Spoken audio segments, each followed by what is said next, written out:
todos os irmãos. Espero que hoje seja fraco o suficiente para que de facto o Senhor mostre a sua força. E o meu desejo hoje é falar-vos um pouco acerca da glória de Deus. Daí dizer-vos que espero que hoje seja fraco o suficiente para que Deus mostre a sua força. E hoje, irmãos, de facto é este o tema que queria falar-vos, acerca um pouco da glória de Deus. É um tema tão difícil e tão extenso de que perderíamos aqui uma eternidade para falar de algo tão grande como a glória de Deus, que a glória de Deus é tão grande quanto quão grande Ele é. E para vocês, quão grande é que Deus é, não é? Posso dizer-vos que Ele, sendo eterno, eis a grandeza dEle. Que não há medida, não há forma de o medir, não há forma de expressar, ainda que muito tentemos. E a passagem que queria basear-vos hoje, irmãos, para perceber um pouco isto, é o livro de Neemias, no capítulo 9. É uma das muitas passagens, mas queria começar principalmente por esta, o livro de Neemias.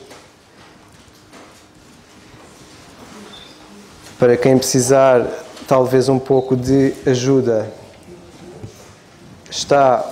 o livro de Neemias está a seguir a Esdras e antes de Jó, ou do livro dos Salmos, que fica sensivelmente a meio da Bíblia.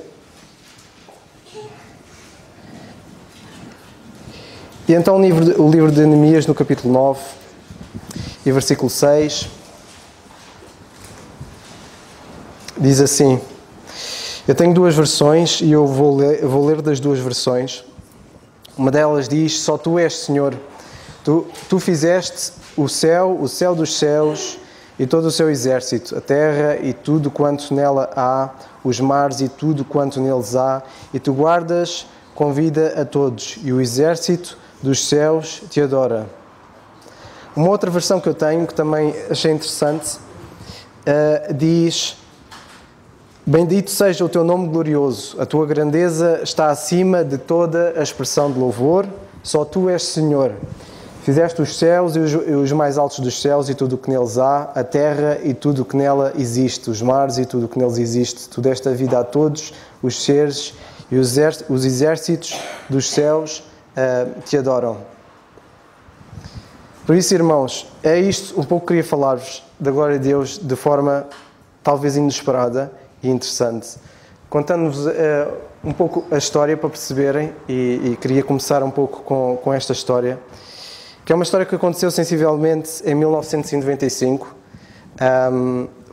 5 anos depois de ter sido lançado um telescópio, que era o telescópio o Hubble, para quem não sabe. E este telescópio, como o último que foi lançado, procurava, e muitos dos telescópios que têm lançado, para quem não sabe, claro que eles têm usado para tentar perceber um pouco como é que o universo é formado, qual é a sua constituição, como é que ele é processado, como é que nós chegamos até aqui. E claro, para homens que, e alguns dizendo, tendo entendimento, que querem de facto excluir Deus da equação, eles vão estar eternamente às voltas, sem perceber honestamente e sem perceber de forma fiel ou verdadeira que de facto a nossa origem está em Deus. Foi Deus que nos criou. E até há uma passagem da Bíblia, irmãos, que até é interessante, que fala acerca disto, que é o livro de Eclesiastes. Curiosamente foi escrito pelo homem considerado mais sábio de toda a terra na altura, até antes do Senhor Jesus Cristo, e ele diz que, nesta passagem, Eclesiastes 3:11, ele diz: tu te fez formoso em seu tempo, também pôs o mundo no coração deles. Notem agora, sem que o homem possa descobrir a obra que Deus fez desde o princípio até ao fim. E é algo que o homem ainda hoje andamos às voltas, e um dos temas que vou falar está relacionado com isto.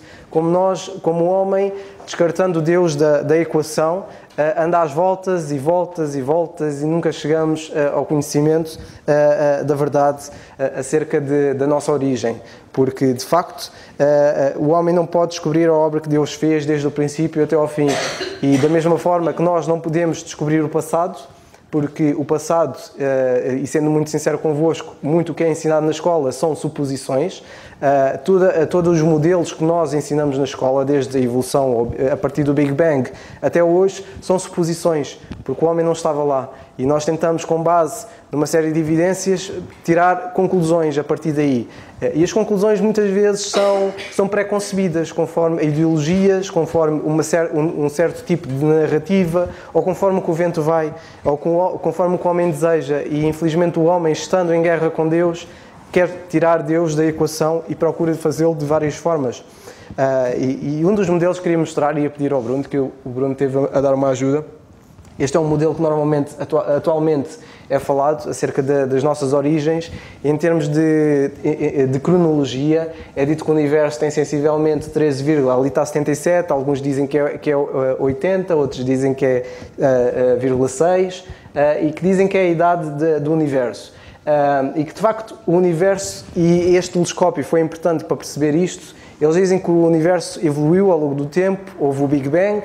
Ao longo do tempo não havia nada, que eles chamam a Idade das Trevas, assim como nós tivemos a Idade das Trevas alguns séculos atrás. Eles disseram que o universo também teve a sua Idade das Trevas, em que depois da explosão não havia nada. Só havia o que eles dizem que são hidrogênio, hélio e um pouco de lítio, que é usado hoje nas baterias dos carros, nos telemóveis. Então eles dizem que na altura havia isso, durante essa fase das trevas, e que ao longo de milhões e milhões de anos, sensivelmente 500 milhões de anos, começaram então a formar-se estrelas, pequenas estrelas, que depois foram crescendo, pequenas galáxias, que depois foram explodindo, e através dessa formação começaram a vir elementos como o ferro, como o níquel, tudo que é à base de matérias de metais, que são mais pesados, fizeram essa formação até chegarmos ao que temos hoje. E o que eu vos queria falar, este modelo mudou ligeiramente, o Bruno, se puderes passar. Por causa de dois telescópios, este modelo passou, do que era 500 milhões de anos, eles começaram a recuar a 200, por causa de algo desta história que aconteceu em 1995. E em 1995 havia um astrónomo que ele é o Bob Williams, em que 5 anos atrás tinha sido lançado este telescópio, que era o Hubble, com o propósito de ter uma lente, a maior tecnologia de ponta na altura, com capacidade de ver o mais longe que nós poderíamos conseguir ver. E este, que era o diretor era Space Telescope Science Institute, é um instituto nos Estados Unidos, que o foco deles é simplesmente olharem para o espaço, examinarem, verem o que é que podem aprender. E ele, na altura, deram-lhe 100 horas para utilizar este telescópio, porque era um telescópio que só nem toda a gente poderia aceder ao mesmo tempo, tinha de ser um cada vez, e eram por horas. Alguns tinham umas horas, 24, ou este tem 10, tens 10 horas para utilizar o telescópio e faz o que quiseres com ele. E ele, na altura, deram 100 horas. E ele tinha um céu estrelado, ele podia ver qualquer coisa que quisesse, podia ver a galáxia mais perto, ou a estrela, ou o Sol, ou Marte, Júpiter, o que quisesse. Mas ele, na altura, perante um céu estrelado, havia um ponto, de vários pontos escuros, várias zonas escuras, e ele disse: olha, eu quero examinar aquela zona escura ali. E as pessoas na altura disseram a ele: porquê é que tu queres fazer isso? Tu és louco, não está ali nada. Tu não vais ver lá nada naquele ponto escuro. Porquê é que tu queres examinar? E isto porquê? Porque eles, na altura, e ainda hoje eles têm essa percepção que, e lá está, esta é uma das coisas que eu muitas vezes acho que é a loucura do homem, que eles acham que, olhando mais a fundo no espaço, quanto mais longe nós conseguirmos ver, mais no passado vão conseguir ver. Isto faz sentido? Não faz. Eu vou-vos explicar para tentarem perceber. Imaginem que eu tiro uma foto agora e esta foto é enviada para o Cristóvão, mas o carteiro vai a pé. Vai a pé, chega ali ao Mediterrâneo, vai a nado com a foto. Ele se calhar demorava a chegar ao Cristóvão, imaginemos, 10, 20 anos. Quando a foto chegava lá, eu já tinha envelhecido. Certo? Faz sentido. E então eles dizem que a luz, neste aspecto, funciona da mesma forma. Ela demora a chegar até nós. E porque demora a chegar até nós, quando olhamos para uma estrela, não estamos a ver o estado dela atual, segundo o que dizem, estamos a ver o estado dela há milhares de anos atrás. E com base neste conceito, quando o Hubble e eles apontaram para o ponto mais escuro, eu não sei se tem aí uma das fotos, Bruno, podes passar? Eles apontaram para a zona mais escura e tentaram fazer o maior zoom possível e eles viram algo como isto. O que parecia ser um ponto escuro, uma zona escura, como por exemplo aqui no ecrã, estão a ver, eles quando aproximaram cada vez mais, eles viram de facto que havia ali milhares, milhões de galáxias ali à volta. E o que eles achavam que poderia ser, porque a ideia deles era que, olhando para a zona escura, eles achavam ridículo porque pensavam que iam ver a idade das trevas do universo, que o universo passou pela idade das trevas antes de começarem a surgir as estrelas. Mas quando ele apontou para lá, ele viu já galáxias formadas. Ou seja, a ideia deles é que, sensivelmente, a 3% da formação do universo não havia nada, era tudo escuro. E eles dizendo, vamos olhar para ali, porque se calhar ali está mesmo escuro. Mas quando eles olharam para lá, para a idade das trevas, já estavam lá galáxias. Elas já estavam formadas, elas já estavam preparadas. E eles perceberam, bem, há aqui qualquer coisa que não bate certo. E o que é que não bate certo? É um modelo que eles criaram, podes passar na imagem a seguir. Antes, Bruno, desculpa. E o que bate errado é que, quando eles dizem que passou a idade das trevas, a verdade é que quando eles olharam para lá, viram isto. Ou seja, o universo já formado como está. E eles perceberam, algo aqui não está mal. E esta história ajuda-nos a perceber o quê? A forma como o telescópio, o James Webb, que foi muito conhecido e que atualmente tem trazido coisas fantásticas, e eles perceberam, não, temos de ainda mais a fundo perceber o que é que aconteceu, porque se calhar, e o que eles perceberam é que se já havia estrelas formadas naquela altura, então ou o modelo deles está completamente errado, no sentido de, afinal, se calhar as estrelas não demoram milhões de anos a formar-se, se calhar já estavam formados num instante, porque eles olhando para trás perceberam que já havia galáxias, como é hoje. E ou isto está mal, ou a forma como nós estamos a medir o tempo está errado. E isto pôs em causa muita coisa. E foi então que surgiu o James Webb. E o James Webb tinha o propósito de fazer o quê? De ir ainda mais a fundo. Temos de olhar ainda mais para trás. Alguma coisa aqui não está bem. E foi então que eles lançaram o James Webb, que foi lançado para o espaço a 25 de dezembro de 2021, vai fazer 2 anos este ano, e até mais ou menos sensivelmente em agosto do ano passado, foi então que eles depois foram ainda um bocadinho mais a fundo, e eles encontraram, a partir deste céu estrelado, que era ainda mais a fundo do que no Hubble viram, ou seja, no Hubble viram uma zona escura, apontaram para lá e viram já muitas galáxias. O James Telescope ainda foi mais a fundo, e vendo mais a fundo, continuaram a ver ainda galáxias formadas e eles depois apontaram para uma zona ainda mais pequenina. Esta imagem é uma imagem do que eles dizem ser uma galáxia com estrelas monstruosas, muito maiores do que o nosso Sol, e que está numa ponta ainda mais pequenina aqui deste céu estrelado. E eles perceberam, não, há aqui alguma coisa que está muito, muito errado. E este telescópio é um telescópio ainda mais, em termos de evolução tecnológica, é muito mais sensível que o anterior, porque ele permite eles perceberem que tipo de moléculas e de átomos existem nestas galáxias. E segundo o modelo atual é que por volta entre a existência e a explosão do Big Bang até mais ou menos 500 milhões, a 1000 milhões de anos, 500 milhões de anos, era esperado que houvesse simplesmente hélio, hidrogênio e um pouco de lítio. Só que eles, analisando por este telescópio e vendo o espectrómetro, que era para perceberem que átomos é que existem, perceberam que afinal havia muito mais. Já havia metais pesados, e os metais pesados só eram formados a partir das explosões das estrelas, a combinação entre elas, a formação, a gravidade, a densidade, tudo isso ia fazer com que as estrelas depois explodissem e espalhassem tudo o que era metais pesados, para que depois ajudar na formação. Eles perceberam que isso já existia sensivelmente e as medidas que eles dão é entre 200 milhões de anos até aos 400. E supostamente esta zona era a chamada idade das trevas do universo, ou seja, todo o modelo que eles têm é completamente errado, Porque quando houve o Big Bang, eles perceberam que afinal no Big Bang já havia as estrelas todas. Não houve um processo aqui evolutivo em que as coisas foram acontecendo ao longo do tempo, foram desenvolvendo até chegarmos a hoje. A conclusão que eles tiraram é que, de facto, Deus, quando criou as coisas, e nós vemos na palavra de Deus, e até há um versículo que fala, vários deles que fala acerca disto, por exemplo, um deles é no livro dos Salmos, que podemos abrir, Salmos, no capítulo 33, no versículo 6 a 9, sensivelmente.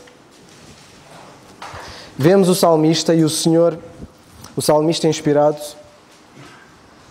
a dizer-nos o seguinte: pela palavra de Deus foram feitos os céus e todo o exército deles pelo Espírito da sua boca. Ele junta as águas do mar como um montão, põe os abismos em depósitos. Tema toda a terra ao Senhor, temam-no todos os moradores do mundo. Porque falou e foi feito, mandou e logo apareceu. Ora, a conclusão que eles estão... E uma das coisas curiosas que eu tenho estado a ler, a procurar mais, é que eles depois, ao perceberem isto, deixaram de lançar mais artigos, porque isto põe em causa muita coisa. Porque eles, quando examinaram estrelas como esta, há até artigos que eles pegaram em pontos que eles acharam que eram mais a longe ainda, eles começaram a utilizar esse sensor desse telescópio, que é para ver que átomos é que existem. Há um relatório até muito grande que vê que eles têm picos nesse relatório, que esse relatório o que é que faz? Ele emite certas frequências e através dessas frequências eles conseguem perceber esta frequência que corresponde ao oxigênio, este pico aqui corresponde a hidrogênio, este corresponde a níquel, este a lítio. Ou seja, através de vários picos eles conseguem perceber que átomos é que existem nas estrelas e nas galáxias, como é que elas são constituídas e formadas. E a verdade é que eles estavam só à espera, sensivelmente, de 2 ou 3, mas apareceram lá muitas mais. E eles, a partir daí, bem, é melhor deixar a coisa ali um bocado de trás, vamos suspender, e se alguns tiverem curiosidade em ver sites como os da NASA normalmente têm publicações desse telescópio, alguns da Nature, National Geographic, há outros como o Smithsonian. Há vários sites que normalmente alguns astrónomos vão fazer publicações. Eles, depois desta descoberta, lançaram mais acerca disso, porque quanto mais vão descobrindo, mais vão percebendo que, de facto, o Senhor, pela sua palavra, logo falou e foi feito. Logo mandou e as coisas apareceram logo. E isto, de facto, põe em causa muita coisa que o homem estava à espera. E é isto, irmãos, que nós vemos na glória de Deus. Eu, pessoalmente, não me incomodava o modelo antigo, porque uma coisa é certa, coisas não surgem do nada, por nenhuma causa. Quando nós, muitas vezes, hoje, são utilizados e as pessoas, normalmente, quando perdem membros, perdão, normalmente as pessoas, quando perdem membros, nós tentamos utilizar a tecnologia para fazer recuperar esses membros. Por exemplo, se eu perder uma mão, hoje temos tecnologia suficiente para criar uma mão robotizada. E é interessante como é que o homem, achando que uma mão que destas é muito mais complexa que uma robô, nós achamos que apareceu por seleção natural, mas a robotizada foi uma mente inteligente que, curiosamente, até é menos complexa do que a minha própria mão. E vemos que o homem, na sua ignorância, e por mim, independentemente do tipo de modelo que utilizam, nunca pôs Deus de fora, porque Deus, sendo eterno, Ele podia criar as coisas num instante, como nós vemos na Palavra de Deus, e a Palavra de Deus dizer que Ele mandou e logo apareceu, como Deus poderia demorar os milhões de anos. Não nos choca de todo. O que choca é dizerem que algo que é extremamente complexo, que é fantástico, que é projetado, que é de facto, contém tanta informação, e poderíamos ir das estrelas ao DNA, desde a parte mais cósmica que nós temos até a parte mais quântica ou atómica, que nós, em todo o lado, nós vemos Deus. Não é por acaso que o salmista diz que onde ele estivesse, Deus estava lá também.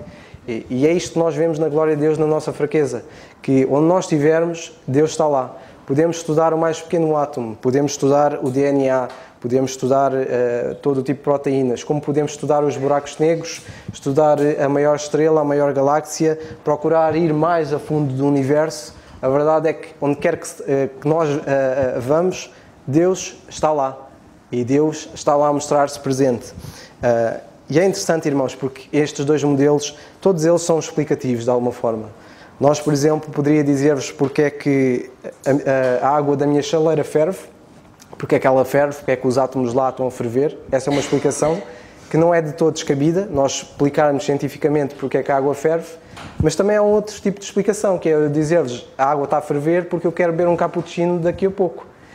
As duas explicações são explicáveis, são aceitáveis, são entendidas por nós aceitamos as duas, porque é que a água ferve. Uma delas é explicada cientificamente, a outra é a razão porque ela está a ferver, que é a razão de eu querer beber um cappuccino. E nós vemos que, de facto, a ciência, e até havia um crente, cientista, que ele dizia que um pouco de ciência afasta-nos de Deus, mas muito aproxima-nos. E, de facto, é isto que nós vemos a glória de Deus, irmãos. Que, de facto, o Senhor...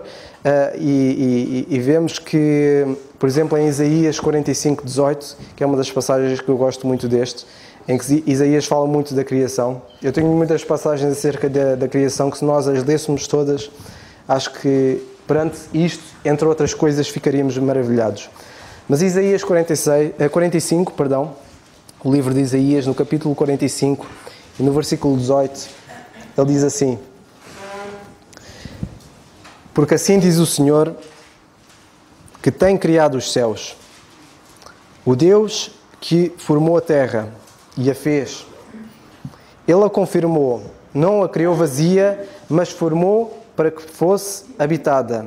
Eu sou o Senhor e não há outro. Notem, irmãos, uma das razões em que nós vemos que Deus criou-nos e criou tudo isto, e vemos que Deus é criador, e quando Deus cria as coisas... como nós vemos aqui, Ele não as cria vazias, Ele não cria por nenhuma razão. Ele de facto criou, e que nós vemos que Ele criou a terra, que não a criou vazia, e Ele criou com um propósito.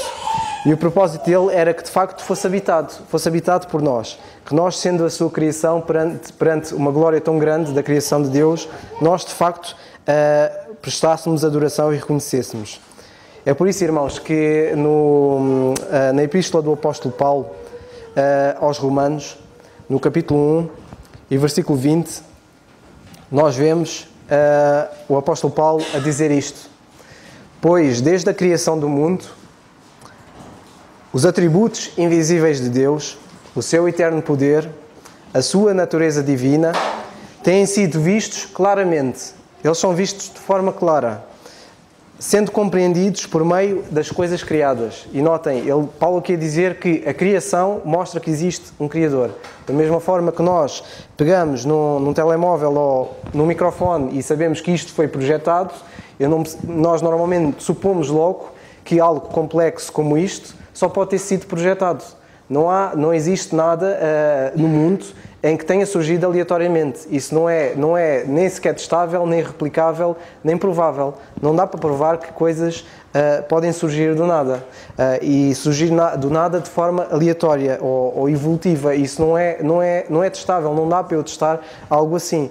Os cientistas têm tentado procurar replicar as condições iniciais da Terra para mostrar que a primeira célula surgiu aleatoriamente, e não só não têm conseguido, como no dia que eles conseguirem, mostra de facto que foi Deus. Porque quem esteve de volta daquilo foram eles. Foi uma mente inteligente que esteve a tentar replicar.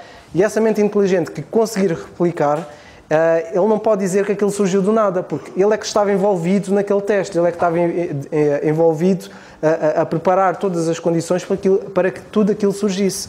E então, normalmente, isto até é logicamente impossível nós dizermos que qualquer coisa pode surgir, ou qualquer coisa complexa pode surgir sem intervenção de uma mente inteligente, seja ela qual for.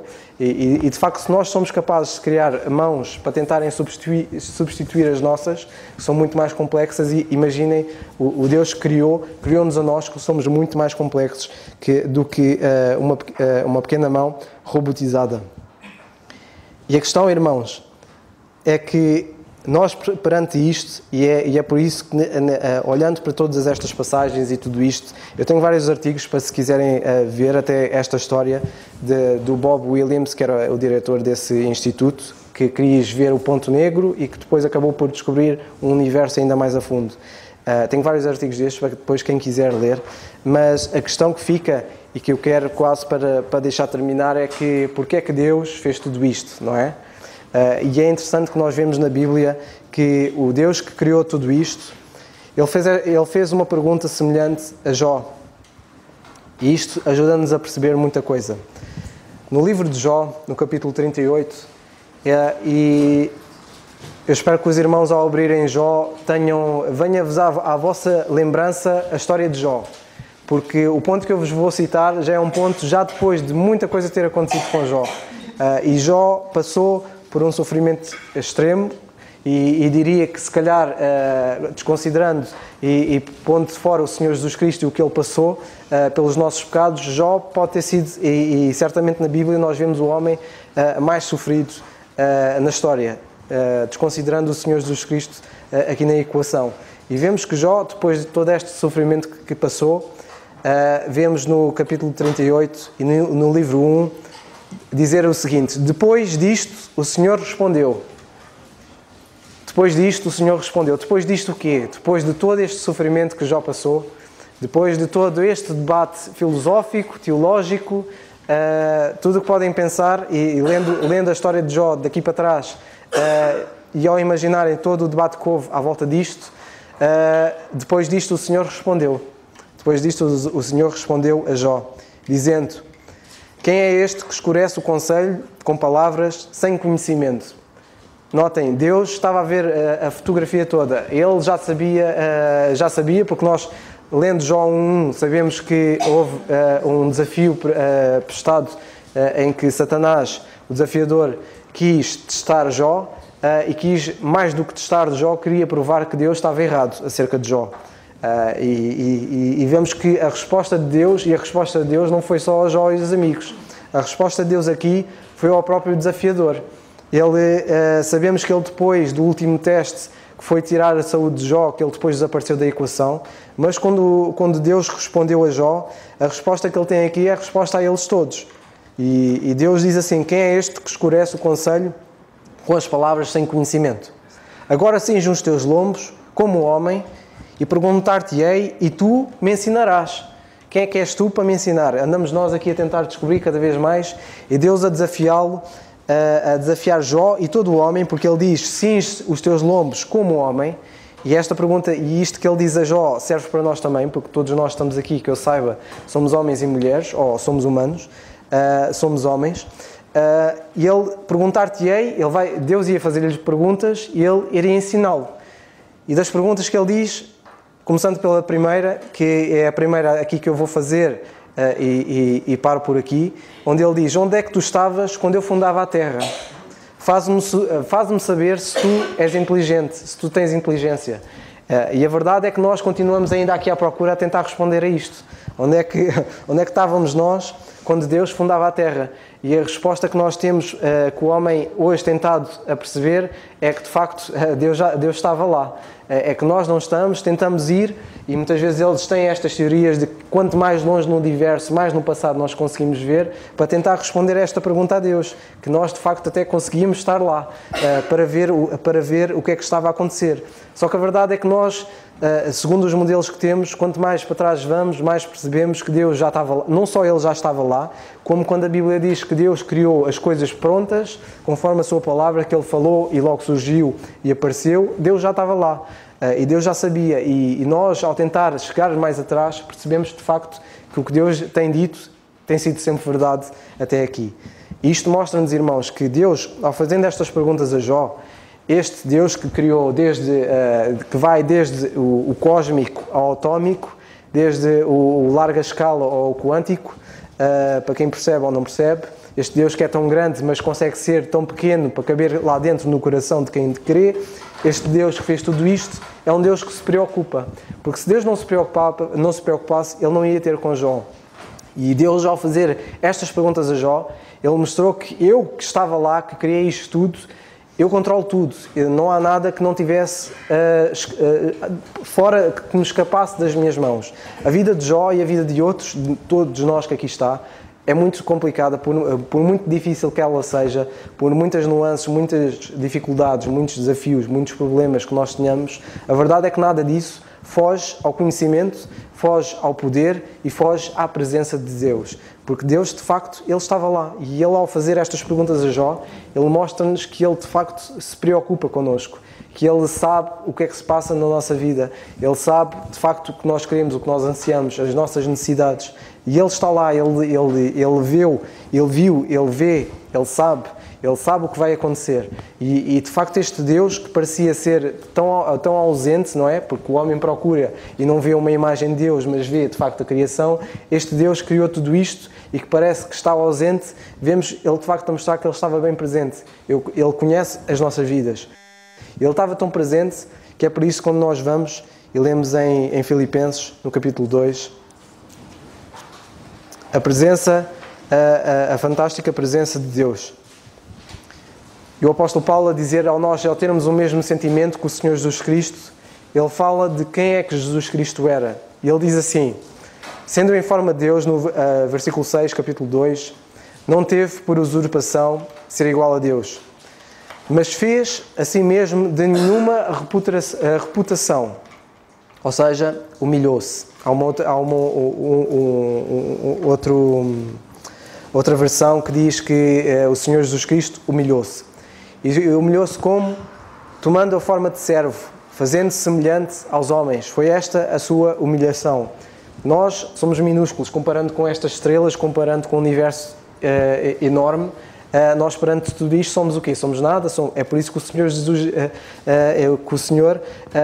Jesus e Deus diz que o homem é pó. Nós somos pó, literalmente. Comparando com um universo imenso, Deus pegou num universo enorme e ali naquele pontinho Ele preparou e planeou toda a nossa história.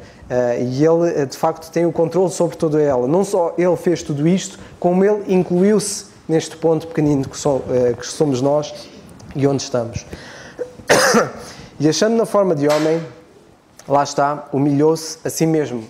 E humilhou-se desta forma. E sendo obediente até à morte e morte de cruz. É este o Deus que nós vemos.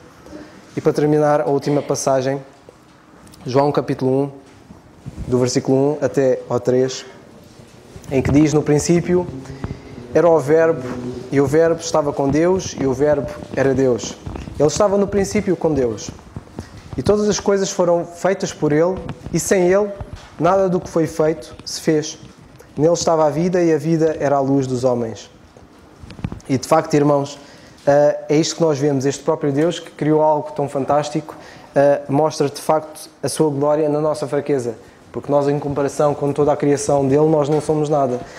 Mas vemos este Deus que, vendo que nós não somos nada e vendo nós tão necessitados e mostrando que Ele, de facto, não só fez tudo isto, como Ele procura estar presente nas nossas vidas, que em comparação com o universo são nada e em comparação com a eternidade não faz o mínimo sentido, este Deus, que nós não fazendo sentido para Ele, Ele quis incluir-se nas nossas vidas, Ele inseriu-se nelas, ao ponto de Ele de facto ter-se humilhado e ter mostrado, ter provado o seu amor para connosco, em que Cristo morreu por nós, sendo nós pecadores, para de facto nós hoje podemos dizer que somos dele. Nós hoje podemos dizer que somos seus filhos.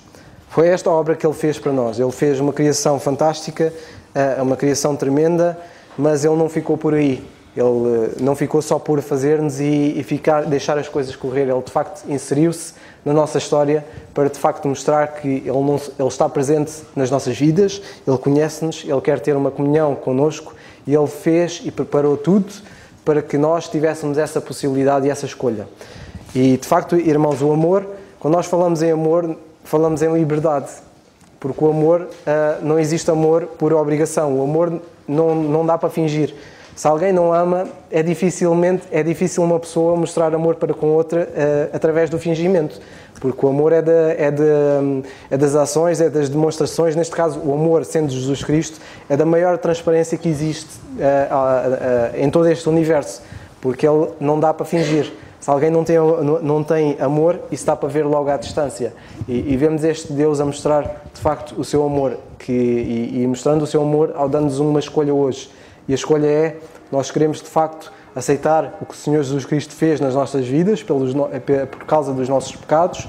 Queremos de facto aceitar este Deus que quer ter uma comunhão connosco, que se inseriu na história, que quer fazer parte das nossas vidas, que quer todos os dias estar connosco, saber o que nós sentimos. Ele já sabe, mas Ele quer da nossa parte, saber da nossa parte, ouvir da nossa boca, dizer que nós de facto amamos o Senhor, que queremos o amor dEle, que queremos a preocupação dEle. Ele preparou tudo isto, mas hoje temos uma escolha e Ele deu-nos essa escolha, e essa escolha também mostra o seu amor, que é nós livremente decidirmos tomar a decisão a favor dEle, aceitando Cristo como nosso Salvador, ou rejeitá-lo para sempre. Só há essas duas escolhas. Mas a verdade seja dita que perante essas duas escolhas nós estamos indesculpáveis se disserem que não. Se disserem que não querem saber de Deus, a escolha é vossa. Vocês são livres para o fazer e vão ter de estar dispostos a viver uma eternidade sem Ele. E acreditem, viver uma eternidade sem Ele é algo que não vão querer. E espero que todos que aqui estão tomem a melhor decisão. Que este Deus, desde o cósmico ao atómico, do grande ao mais pequeno, Ele fez-se ver, introduziu nas nossas vidas para mostrar de facto que Ele nos ama e que Ele quer esse amor da nossa parte, mas esse amor só pode ser através da nossa escolha e através da nossa liberdade que de facto Deus nos deu. Que o Senhor nos ajude e cada um que aqui está possa tomar de facto a melhor decisão nas suas vidas. E vai ver que a longo prazo, e o longo prazo é na eternidade, independentemente da vida que teve, vai ver que vai valer a pena. Que o Senhor nos abençoe.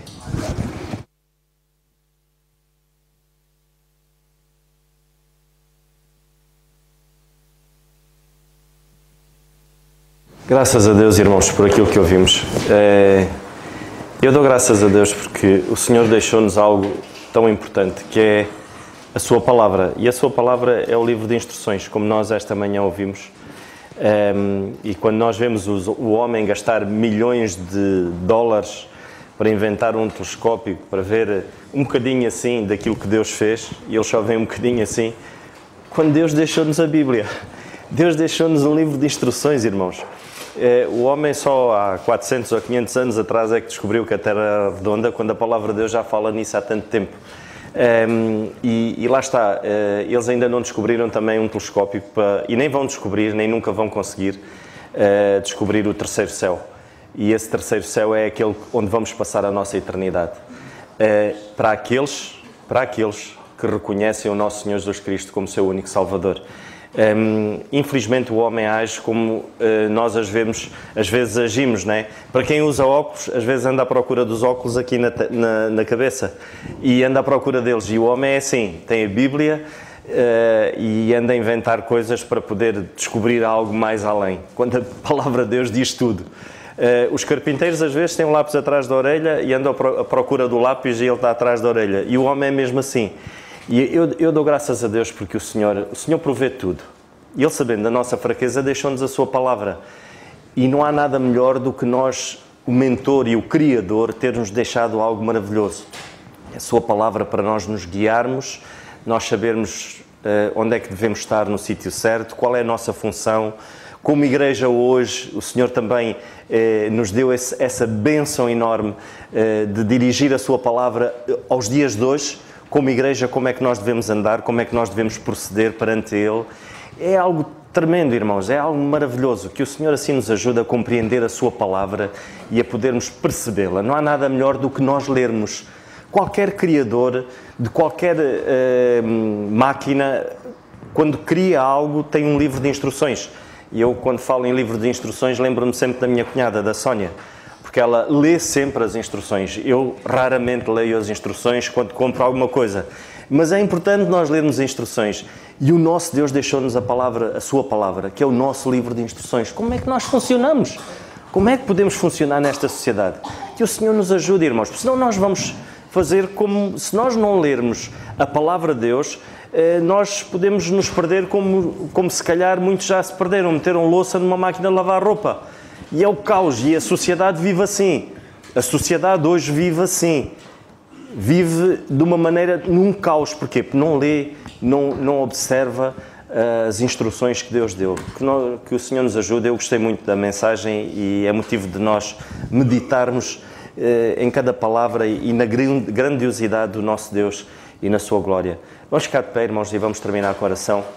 E dar graças ao nosso Deus por esta palavra maravilhosa e por esta explicação. É é cativante, muito boa mesmo.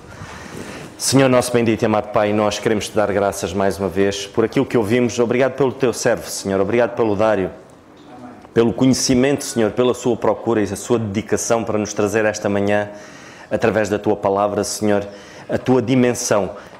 Por muito que nós possamos falar nela, só falamos um bocadinho, Senhor, porque a nossa mente é pequena perante a Tua grandiosidade, Senhor, e nós Te agradecemos, porque essa mesma grandiosidade, um dia Tu nos poderás revelar, Senhor, e teremos uma eternidade, porque Tu dizes na Tua palavra, Senhor, que traz uma eternidade para nos revelarmos tudo aquilo que Tu estabeleceste para nós, Senhor.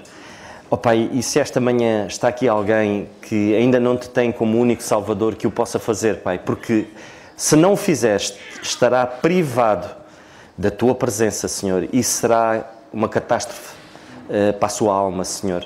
E que se alguém ainda não Te aceitou, que o possa fazer esta manhã, no seu canto, no seu cantinho, Senhor, poder reconhecer-Te verdadeiramente como único Salvador da sua vida, pelo amor que Tu tens por cada um de nós e revelaste esse amor através do nosso Senhor Jesus Cristo. E nós Te agradecemos por isso. Te agradecemos, Senhor, por aqueles que nos visitam, Senhor, e que se sintam em casa, Senhor, mas acima de tudo, que possam olhar para Ti de uma maneira diferente, do Deus Criador, do Deus que ama, do Deus que quer transformar, do Deus que quer ter comunhão, quer ter intimidade com cada um de nós, Senhor. E obrigado mais uma vez pela Tua palavra esta manhã. Cuida do Teu servo, da sua família, cuida do Timóteo, Senhor. Obrigado mais uma vez, pois, por tudo aquilo que Tu nos trouxeste, e guia-nos agora no resto do dia, Senhor, e que possamos na nossa mente meditar em cada palavra que ouvimos. Tudo pedimos e agradecemos no nome do Teu Filho, o nosso Senhor Jesus Cristo. Amém. Irmãos, podemos sentar e está terminado o culto. Não esquecendo que para a semana, 2 a 8, não teremos culto ao domingo.